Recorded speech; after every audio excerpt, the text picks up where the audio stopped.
ऐसे ही रहने लग जाएगा क्या? बोलो, हमने नया घर बनाया तो क्या ऐसे रहेंगे? कभी नहीं। क्यों? बिना पूजा पाठ किए क्या आज तक किसी घर में कोई घुसा? नहीं घुसा। हम नया गाड़ी ले लेते हैं, क्या बिना कोई पूजा पाठ किए गाड़ी में कोई प्रवेश करता है? चाबी लगाता है गाड़ी में? कभी नहीं। आश्चर्य मानेंगे आप, ध्यान से सुनिएगा। भैया एक विदेशी आया, फॉरेन एनआरआई, गृह प्रवेश हो रहा था, तो पंडित जी से पूछा, पंडित जी ये बताइए भारत के लोग बड़े विचित्र हैं, क्या घर की भी पूजा करते हैं, गाड़ी की भी पूजा करते हैं? अरे ये एक बिल्डिंग है, बिल्डिंग। क्या गजब का जवाब। गांव का आदमी ने कहा, साहब आपके लिए बिल्डिंग हो सकता है, हमारे लिए वास्तु है। आप फॉरेनर हैं, आप अपने आंखों से इसको बिल्डिंग कह सकते हैं, हमारे लिए वास्तु। आपके लिए कार एक मोटर हो सकता है, हमारे लिए मोटर नहीं है, हमारे लिए विश्वकर्मा है। ये सोच केवल आपको भारत की धरती पर मिलेगा। भैया गंगा जी क्या है विदेश के लिए? रिवर है। हमारे लिए रिवर है क्या? बोलो ना। हमारे लिए गंगा माँ है। हिमालय उनके लिए पहाड़ हो सकता है द्विवेदी जी, हमारे लिए हिमालय पहाड़ नहीं है। हमारे लिए क्या है? हमारे लिए शंकर जी का ससुराल है, कैलाश है। ऐसा क्यों?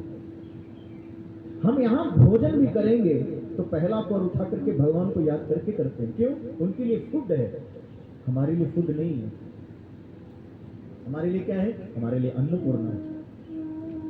उनके लिए तुलसी पेड़ हो सकता है, हमारे लिए तुलसी पेड़ नहीं है, हमारे लिए तुलसी कृष्ण की पत्नी है। क्यों ऐसा होता है? क्योंकि हम जिस देश में पैदा हुए ना, हमें गर्व होना चाहिए। हम इसमें एक एक कण में गोविंद को देखते हैं, हम पत्ता पत्ता में भगवान का दर्शन करते हैं। सर्वम खलविदम ब्रह्म, कण में यहां गोविंद बसा है। तो हम कोई भी चीज प्रारंभ करते हैं आज भी, तो भगवान को याद करके ही करते हैं, कुछ भी क्यों ना। और आप सुनेंगे भैया हैरान हो जाएंगे आप, सिटी का नाम नहीं बताऊंगा क्योंकि रिकॉर्डिंग चल रहा है। हाँ, उसको म्यूट कर देते हैं। एक शहर में कथा कर रहे थे और शाम का टाइम था, तो मैं थोड़ा सा शाम को घूमने निकला। आश्चर्य की दृश्य क्या देखा कि एक सेठ जी थे, वो दुकान बंद कर रहे थे, और दुकान बंद करने के बाद ताला को ऐसे प्रणाम कर रहे थे। हम कहा, ये भगवान, ये तो मैं पहली बार देखा। बाबा वो ताला को प्रणाम कर रहे थे। मैंने सेठ जी से पूछा, सेठ जी ताला में कौन से भगवान है? भाई मैं जानकारी तो मुझे कथा में काम आएगा।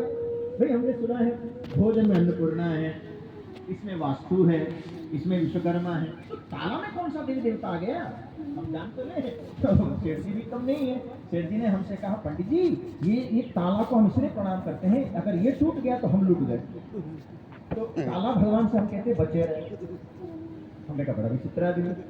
अच्छा आप कल्पना करो, भगवान न करे ऐसा हो, मान लीजिए पीछे से आधा घंटे के बाद चोर आया, वो चोर क्या करेगा? वो भी तो उसी ताला को प्रणाम करेगा ना। वो ताला को प्रणाम करके क्या कहेगा? ये ताला भगवान जल्दी खुल जाए। क्यों? अगर आप नहीं खुलेंगे तो हमारे बच्चे भूखे रह जाएंगे। विचित्र है। दादी बैठी हैं, माताएं लोग बैठी हैं। माते जो चक्की पहले जमाने में चलाते थे ना, आज तो चक्की है, होती ही नहीं है। हाँ, क्या उस पर कोई पैर रखता है? क्यों नहीं रखते हैं? सोचिए आप। और ये संस्कार केवल भारत में दिया जाता है।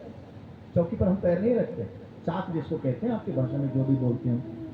भाई एक चीज आपने और गौर किया है, छोटी छोटी चीजें हैं, लेकिन आप समझेंगे ना तो बड़ा आनंद आता है आपको। घर का जो चौखट होता है ना माते, क्या किसी बच्चे को किसी ने सिखाया? हम चौखट पर पैर नहीं रखते। महाराज जी क्यों नहीं रखते? क्योंकि ये हमें बचपन से ही सिखाया गया।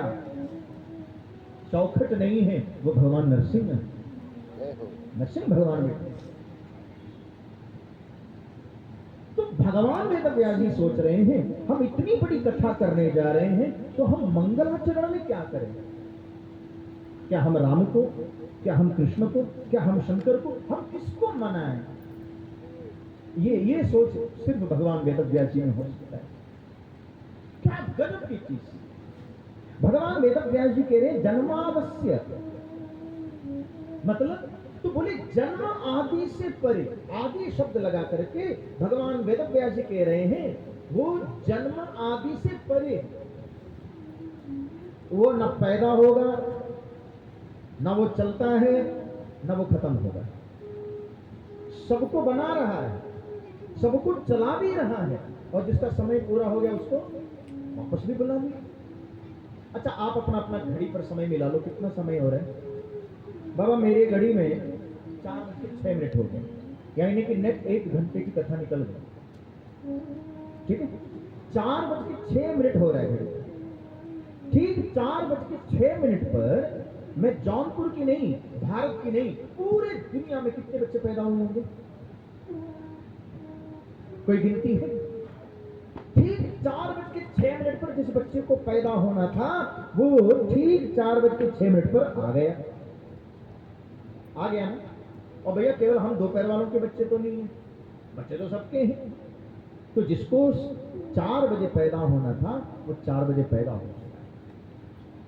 ठीक है, और 4:06 पर जिसको चलना है वो चल रहा है। कोई कथा में है, कोई ट्रेन में है, कोई बस में है, कोई बाजार में है, कोई हॉस्पिटल में है, कोई कहीं है। हाँ ना। और ठीक 4:06 पर भगवान न करे कितने लोग धरती से चले गए होंगे। 1 सेकंड में वो इतना काम कर लेता है, सोचिए। आप उसकी सामर्थ्य का अंदाजा लगाइए। जिसको पैदा होना था 1 सेकंड में उसने पैदा किया, जिसको चलाना है उसको चला रहे हैं, और जिसको समय पूरा हो गया भगवान ने उसको बुला लिया। ये तीनों काम करते हुए भी भगवान इनसे परे है। वो कभी पैदा नहीं हुआ। तो महात्मा लोगों ने प्रश्न पूछा, गुरुजी आपने गलत कहा। क्या? आपने कहा भगवान कभी पैदा ही नहीं हुए, तो फिर भगवान राम बन करके आए, भगवान कृष्ण बन करके आए। दशरथ जी यहां तक कह रहे हैं क्या? दशरथ पुत्र जन्म असुनिकाना मानव ब्रह्मानंद समाना। तो जन्म शब्द आया है भाई, प्रकट कृपाला दीन दयाला कौशल्या हितकारी। तो भगवान इस धरती पर तो आए, और जब भगवान गोकुल में आए तो गोपियों ने भी तो गाए, नंद घर आनंद भयो जय कन्हैया, हाथी घोड़ा पाल की जय कन्हैया लाल की। और भगवान को चलते देखा है, भगवान को लोगों ने नृत्य करते देखा है। ठुमक चलत रामचंद्र, यहां भगवान चल रहे हैं। ठुमक चलत रामचंद्र बाजत पैजनिया। तो आपने कैसे कहा भगवान चलते नहीं? और महाराज एक प्रश्न और, क्या चलना छोड़ो, उसको नाचता है। नाचे नंदलाल नचावे हरि की मैया। वो भक्तों के बीच में नाचता है, कौशल्या के आंगन में ठुमक चल रहा है। तो गुरु जी की बात समझ में नहीं आई, क्योंकि आप कह रहे वो इन सब से परे है, लेकिन लोगों ने देखा है। वेद व्यास जी ने क्या गजब चीज समझाई। अब त्रिवीर महापुरुष हैं, थोड़ा ध्यान से सुनिएगा। भैया भगवान कहाँ है? अयोध्या में। हम कहाँ हैं? बोले अयोध्या में, पास में ही तो है। शंकर जी कहाँ हैं? बोले काशी में। हम कहाँ हैं? काशी में। भगवान कहाँ है? वृंदावन में। आप कहाँ हो? बोले वृंदावन में। तो भगवान भी वृंदावन में भी हैं, हम भी वृंदावन में हैं। तो क्या हुआ? भगवान चल भी रहे हैं, हम भी चल रहे हैं। तो क्या भगवान का जन्म हो सकता है? नहीं हो सकता। जैसे क्या गजब का उदाहरण है ये बताइए भैया। जेलर साहब कहाँ रहते हैं? जेल में रहेंगे। और कैदी कहाँ रहेंगे? अब इसे जो मुझे समझाने की जरूरत तो नहीं है। दोनों जेल में हैं, तो क्या दोनों की अवस्था एक है? नहीं है। दोनों जेल में हैं, जेलर साहब भी जेल में बैठे हैं और कैदी भी जेल में बैठे हैं। तो कोई बोल दे अरे जेलर साहब भी तो जेल में हैं, अरे पागल। पता नहीं ये घटना आपको याद है कि नहीं है। भैया एक बार क्या हुआ, भारत का कोई प्रधानमंत्री थे, नाम क्यों ले लूं, वो जेल में विजिट करने के लिए गए। वो जेल में किसी दिन था 26 जनवरी ऐसा ही कुछ था, जेल में गए और दूसरे दिन पेपर में हेडिंग आया क्या, प्रधानमंत्री सेंट्रल जेल में। अब कोई पढ़ेगा तो क्या पढ़ेगा? उम्मीद कर रहा हूं आप समझ रहे हैं। अरे लोगों ने कहा जेल चले गए। अरे जेल चले नहीं गए, वो जब चाहे जा सकते, जब चाहे निकल सकते हैं। वो विजिट के लिए गए हैं। जेलर साहब वहां ड्यूटी में है। जेल में जेलर साहब हैं, कैदी हैं, लेकिन कैदी प्रारब्ध बस गया है। जेलर साहब का प्रारब्ध नहीं है। वो जब चाहे जा सकते हैं, जब चाहे निकल सकते हैं। उम्मीद करता हूं आपको बात समझ में आ रही है। भगवान भी इसी दुनिया में आए नाते, लेकिन हम कैदी हैं, वो जेलर है। दूसरा चीज ये है, एक बच्चा जो था ना, बड़े जोर जोर से आवाज लगा करके बोला, दौड़ क्या हो, दौड़ कर देखो कुआं में कोई गिर गया। गांव के लोगों ने देखा तो कुआं में 2 है। तो बच्चे से पूछा, अरे झूठा आदमी, तूने कहा कुआं में 1 गिर गया, कुआं में तो 2 है। बच्चा भी कितना गजब का जवाब। बच्चे ने कहा, चाचा हाँ गिरा 1 है, तो दूसरा कौन है? बोले उतरा हुआ है। अब आप सब महापुरुष लोग बैठे हैं, अंतर क्या है? बच्चा झूठ नहीं बोल रहा है। बच्चा ने कहा, चाचा जी 1 गिरा है, दूसरा कौन? बोले उतरा हुआ है। तो उतरा हुआ में गिरा हुआ में बहुत अंतर है। हम गिरे हुए हैं और भगवान उतरे हुए हैं। तेन परे भवकूपा, यह चरित्र जो गावई हरिपद पावई, तेन परे भव। जब भगवान का चरित्र हम गाते हैं तो क्या होगा? बोले वो भवकूप में नहीं गिरता है, हम भवकूप में गिरे हैं, भगवान भवकूप में उतरे। सीधे सी बात। और लोगों ने कहा हाँ हाँ बात समझ में आ गई। तो भगवान का काम क्या है ये बताया, उसकी माया कैसी है। भगवान वेद व्यास जी का शब्द सुनिए, तेजो मारी मृगाम यथा विनिमयो यत्र त्रिसर्गो मृषा। तीनों समय झूठ है उसकी माया। झूठ उसी को कहते हैं जो था ही नहीं, है भी नहीं, आगे होगा ही, वही तो झूठ है। तीनों काल में झूठ। जैसे तेजो वारी मृदाम यथा विनिमयो यत्र त्रिसर्गो मृषाः, भगवान की माया इतनी झूठी है, कितनी। बोले भैया हम लोग लॉन्ग ड्राइव पे जाते हैं, मान लो दोपहर का टाइम है, ठीक है, 100 मीटर आगे जब आप गाड़ी के शीशा से देखेंगे तो काला काला जो रोड है उस पर तेज सूरज की किरण पड़ेगी, तो आपको उसमें पानी का भ्रम होता है कि नहीं होता है? होता है। तो क्या उसमें पानी है? नहीं। क्यों? हो ही नहीं है, वो केवल आभास है, लगता है पानी है। ना वहां पानी है, ना उस पानी से प्यास बुझेगा। वृंदावन बिहारी लाल। एक बड़ी प्रसिद्ध कथा है, उम्मीद करता हूं मेरे बुजुर्ग लोग तो कथा इसको सुने ही होंगे, जो नहीं सुने हैं वो लोग ध्यान देना। माते एक बार क्या हुआ, एक जंगल में एक हिरणी थी। दोपहर का टाइम था, वो बाहर आ गई। तो रेगिस्तान में उसने क्या देखा, तेज बालुओं के कण में जब सूरज की किरण पड़ी तो पानी चमकने लगा।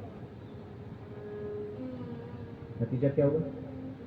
हिरणी तो प्यासी थी, वो भागी। जितना हिरणी भागी 100 मीटर उतना पानी और पीछे चला गया। फिर भागी, वो पानी और पीछे चला गया। फिर भागी, पानी पीछे चलता गया, चलता गया, चलता गया, और ये भागती रही। नतीजा क्या हुआ? सुबह से शाम हो गया, ना प्यास बुझी, ना पानी मिला, केवल श्रम करते रह गई और प्राण को परित्याग। केवल श्रम करती रही, क्यों? था ही नहीं। भगवान वेद व्यास जी कह रहे हैं यही हमारी आपका दशा है। 90 साल तक हम दौड़ रहे हैं, कोई 80 साल से दौड़ रहा है, और सत्य बताऊं क्या है ही नहीं है तो तुझे मिलेगा ही। हम सत्य कह रहे हैं, ये इसकी माया है, मिलेगा ही नहीं क्योंकि है ही नहीं, केवल भ्रम है। ऐसे परमात्मा, और ऐसे परमात्मा को भगवान वेदव्यास जी राम नहीं कह रहे, ऐसे परमात्मा को कृष्ण भी नहीं कह रहे, न शंकर कह रहे हैं। क्या कह रहे हैं? बोले सत्यम। क्यों भैया? हो सकता है राम से बहुत से लोगों को दिक्कत हो सकता है, कृष्ण से बहुत से लोगों को दिक्कत, बहुत से लोगों को शंकर जी से दिक्कत हो सकता है। बड़ी सीधी सी बात है, विदेश में लोग इन सबको कोई पूछेंगे नहीं। तो भगवान वेद व्यास जी केवल भारत के लोगों के लिए कथा नहीं लिख रहे, केवल कोई व्यक्ति विशेष के लिए नहीं, कोई जाति के लिए नहीं है। किसके लिए लिख रहे हैं? संपूर्ण मानव सृष्टि के लिए लिख रहे हैं। क्या सोच है? आजकल बड़ी बड़ी कंट्रोवर्सीज चल रही है कथाओं के पीछे, गौर से सुनिएगा, अच्छा लगेगा। भगवान वेदव्यास जी ने ये नहीं सोचा कि केवल भारत के लोगों का कल्याण है। इसलिए भगवान वेदव्यास जी कह रहे हैं, हो सकता है तुमको राम में, कृष्ण में, शंकर में ना श्रद्धा हो, है, लेकिन सत्य में श्रद्धा होगी ना। एक आदमी का नाम बताओ जिसको सत्य प्रिय हो। बाबा एक प्रश्न आपसे पूछूं, आज कथा के बाद थोड़ा सा चिंतन करिएगा। आपको से 1 लाख आदमी मिले होंगे या जो मिले होंगे, पता है उनका डायलॉग है, माता लोग जल्दी समझ जाएंगे।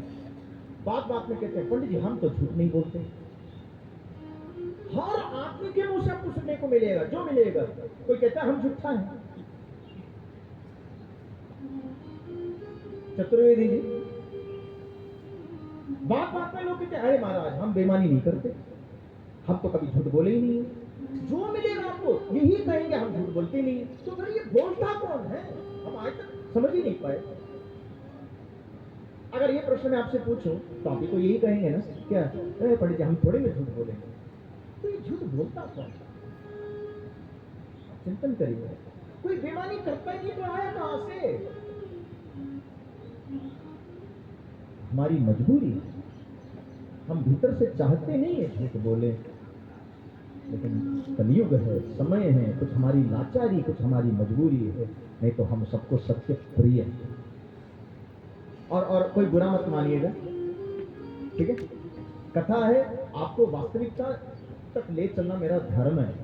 क्यों? क्योंकि मैंने बाबा एक प्रश्न और अपने दिमाग में रखिएगा।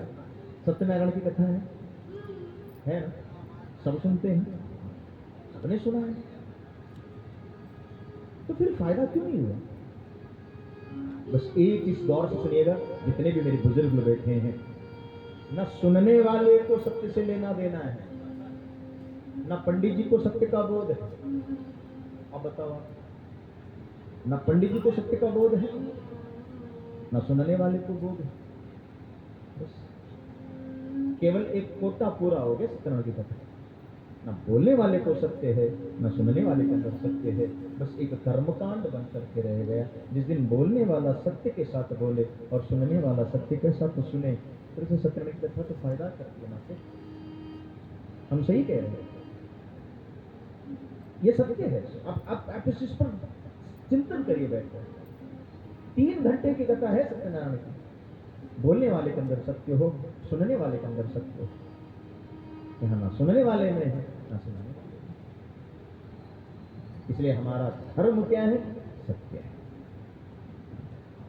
हम बेईमानी कर सकते हैं, हमसे कोई बेईमानी हो हम बर्दाश्त नहीं करेंगे। हम झूठ बोले जायज है, लेकिन हमसे कोई झूठ बोले तो जी ये सबसे पता क्या होता है? 4 चोरों ने मिलकर के चोरी की, बेईमानी की, और सारा चोरी का माल ले जाके बगीचे पे बैठ करके डिस्कस करने लगे, देखो बेईमानी तो हमने की, लेकिन बंटवारा ईमानदारी से है। अब आप बताओ क्या जमाना है? बोले बेईमानी तो हमने की, लेकिन भैया बंटवारे में बेईमानी नहीं होगी। भगवत पाद गोस्वामी तुलसीदास जी बड़ी सुंदर चौपाई है। धर्म न दूसर सत्य समान, धर्म न दूसर सत्य समान,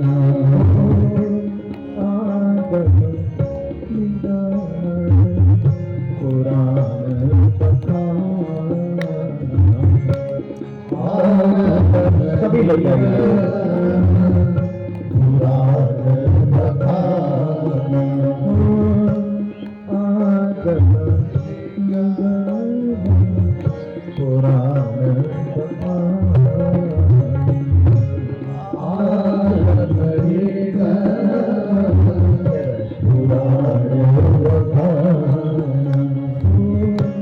धर्म न दोषर सत्य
श्रीमद्भागवते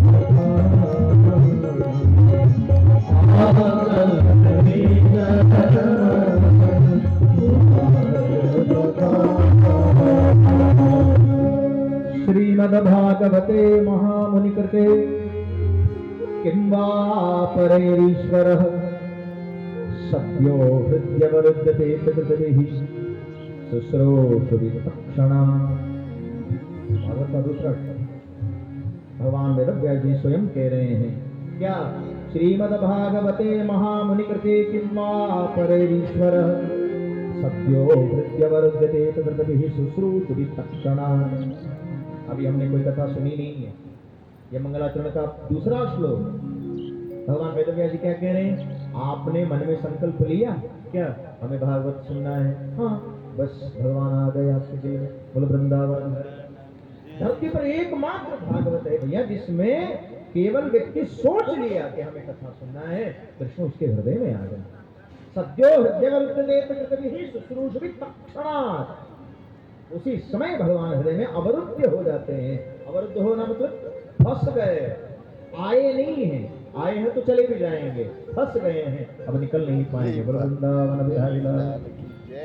और जिस कथा को हम लोग सुनने जा रहे हैं, ये कथा क्या है? ये श्लोक तो गजब का है भगवान वेदव्यास जी का। निगम कल्पतरोर गलितम फलम सुखमुखाद अमृत द्रव संयुतम पिबत भागवतम रसमालयम मुहुरहो रसिका भुवि भावुका। आप इस चीज का अगर अर्थ समझेंगे ना, इतना सुकून मिलेगा आपको। मैं निवेदन करूंगा, बस 5 मिनट मेरी इस बात को सुनिएगा गौर से।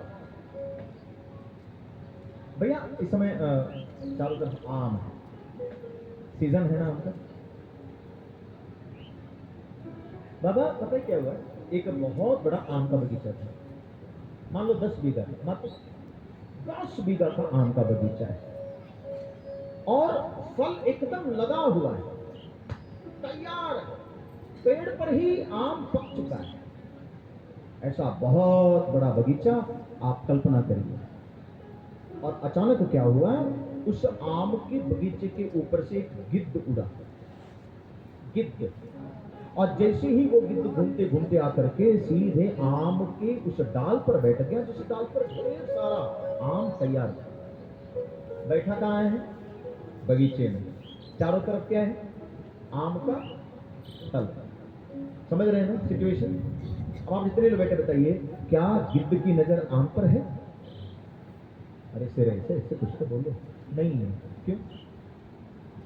वो बगीचे में क्या ढूंढेगा गिद्ध? पता है आपको? बैठा है फलों के राजा के उस डाल पर। आम कोई साधारण फल नहीं है, फलों का राजा है। ऐसे आम के डाल पर बैठा हुआ गिद्ध क्या खोज रहा होगा?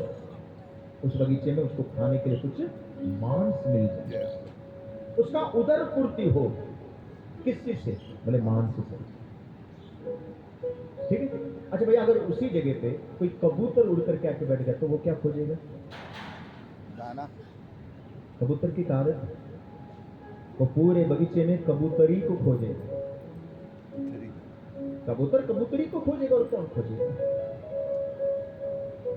एक विषयों के पीछे भाग रहा है तो दूसरा केवल पेट पालने के लिए खोज रहा है। और से सुनेंगे, अच्छा लगेगा। बाबा उसी बगीचे में एक सुग्गा उड़ के आया। अब आप तीनों पक्षियां हैं, लेकिन आप तीनों की बारीकी देखिएगा, उनकी नजर का पहचानने की कला देखिएगा। सुग्गा ने क्या किया? चारों तरफ से आम के उस फल के चारों तरफ से आवाज करते हुए की करते हुए सीधे जाकर उसी फल पर चोंच मारता है, जो फल एकदम मीठा। बुजुर्ग लोग बैठे हैं। अब मैं पूछूंगा बुजुर्गों से, या फिर सुग्गा के चोंच में कोई ताकत है कि जिस पर वो चोंच मारता है वो फल मीठा हो जाता है? नहीं तो बाबा सुग्गा के आंखों में कोई जादू है, वो पहचान जाता है कौन सा मीठा है। अब वाटेवर में भी अब चोंच में है कि आंख में है वो सुग्गा जाने, लेकिन जैसे ही सुग्गा ने चोंच मारा, पता दादी क्या हुआ? वो फल फट गया। नतीजा क्या हुआ? उसमें से जो रस था ना, वो रस नीचे टपकने लगा। आप दर्शन करिए, वो सुखदा और कोई नहीं है, सुखदेव भगवान सुखदेव। वो आम का फल और कुछ नहीं है, भागवत है। जय और वो रस ठाकुर जी का। जय हो। हमें आपको भगवान सुखदेव का एहसानमंद होना चाहिए, ऋणी होना चाहिए। नहीं तो भागवत कहाँ था? इतना ऊंचाई पर था, इतना ऊंचाई पर था, हमारी आपकी पहुंच नहीं थी।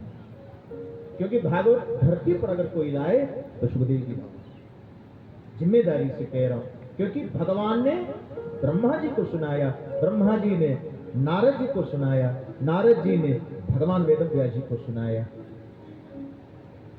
लेकिन धरती पर महाराज परीक्षित है।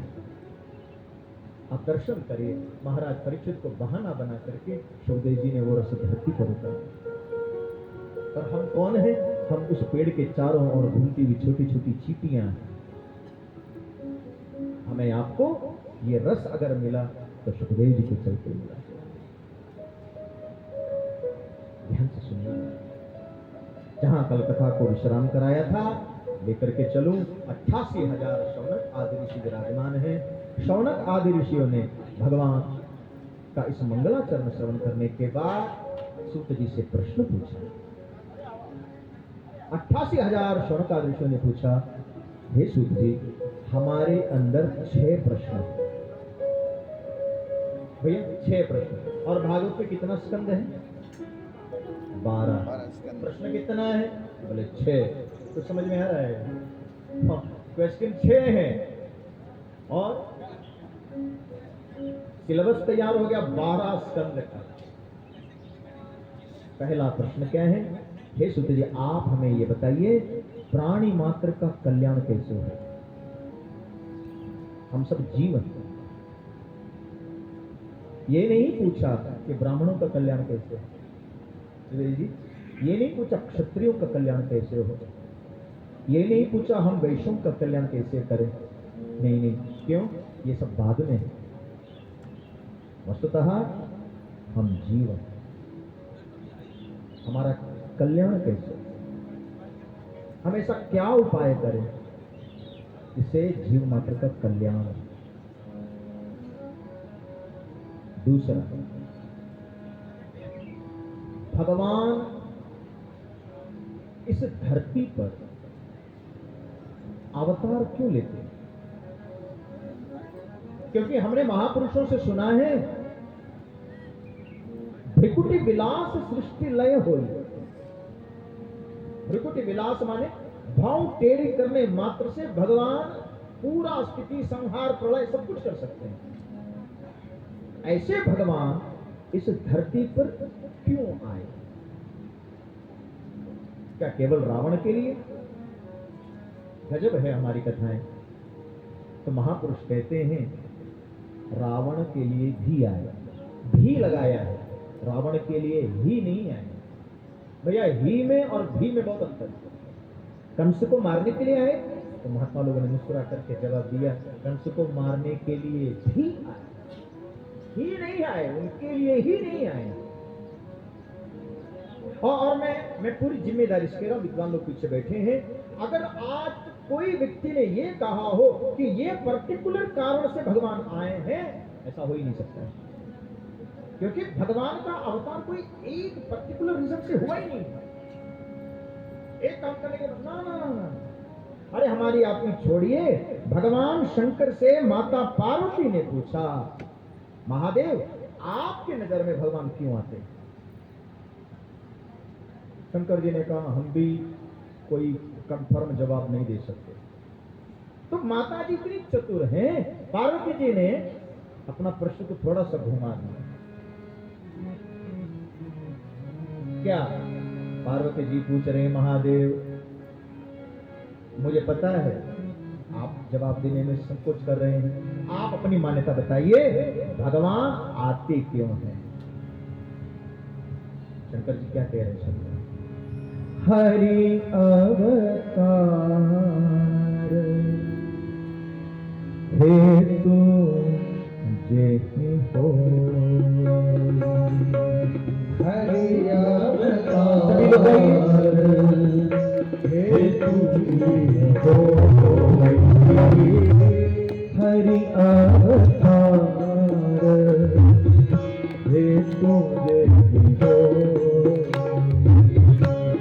हरि अवतार देव महादेव बाप कांड में जगत जननी परामा भगवती महारानी पार्वती से कह रहे देवी अगर मैं ये कहूं क्या हरि का अवतार इसी कारण के लिए हुआ है तो मैं तो छोड़ो वेद भी भगवान को इस चीज में जवाब नहीं दे पा रहे क्यों हरि अवतार हे तुझे होई हरि अवतार हे तुझे होई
भगवान महादेव कह रहे हैं इदमित्तम कहीं जाई न सोई शंकर जी कह तो बाकी हम छोटे मोटे कथावत में तो है ही नहीं शंकर जी कह रहे इदमित्तम मतलब दिस इज द लास्ट इससे ज्यादा कुछ नहीं जय हो ये कोई नहीं कह सकता तो भगवान का अवतार क्यों है आपकी मान्यता क्या है आप अपनी मान्यता बताइए क्योंकि भैया अपनी अपनी सबकी मान्यताएं हैं गौर से समझिए हमारा तीसरा प्रश्न आपसे ये है अवतार कितने हैं जिस पर मोहर लगी वे जैसे स्कूल बहुत होते हैं है ना लेकिन गवर्नमेंट अप्रूव्ड कितना है 24 होता है भाई अगर कोई एमबीबीएस हो और नीट ना कंप्लीट किया हो ऐसे घूमेंगे तो क्या कहेंगे उसका डॉक्टर तो कहेंगे झोला तो आप ये बताइए गवर्नमेंट रिकॉग्नाइज कितने भगवान हैं क्योंकि आज भगवान की होड़ लगी हुई है सब भगवान ही हैं सब शास्त्र में कितने भगवान का वर्णन है जिसको वेद ने भगवान का दर्जा दिया हमें कैसे पता चलेगा संख्या है कितनी है हमें बताइए 24 शास्त्र का सार क्या है पांचवा प्रश्न जीव का लक्ष्य क्या है और आखिरी हमारा प्रश्न ये है धर्म कम शरणं गतः भगवान इस धरती पर आए लीला किया वापस चले गए तो भगवान ने धर्म को किसके शरण में छोड़ दिया हम कभी घर छोड़ करके जाते हैं बाहर घूमने के लिए या फिर माते हम घर में किसी को रखते हैं भाई हम जा रहे हैं थोड़ा बनारस तो घर तो